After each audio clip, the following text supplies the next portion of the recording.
Alors, Franck, tout d'abord, une opération justement hors site que vous avez choisi en fait de commenter, qu'on va voir en images. Alors, c'est une opération qui s'appelle Be Fine, qui est à Melun, en Seine-et-Marne, au sein de l'écoquartier Woody. Commentaire. L'écoquartier Woody, c'est un écoquartier, ça porte son nom, que l'on développe depuis maintenant plusieurs années, qui est un grand écoquartier d'Île-de-France de plus de 2000 logements. Et donc on chemine, on est à Melun, les prix sont maîtrisés, la population qui accède à la propriété a des niveaux de revenus où il faut s'adapter, et donc on est sur un laboratoire. On aime le dire que Woody, c'est le quartier laboratoire du bien-être, et on travaille au quotidien au développement de ce quartier et à l'apport de solutions.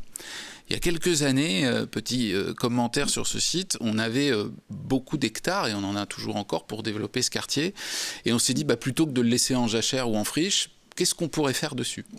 Donc ça a été le début de se dire, tiens, l'industrialisation, le chanvre, qu'est-ce qu'on peut faire? Donc déjà, on a confié nos terrains à l'agriculture pour faire pousser du chanvre. Et puis de là, on a été un petit peu plus loin avec nos amis architectes à l'époque, en se disant, mais on pourrait construire des murs.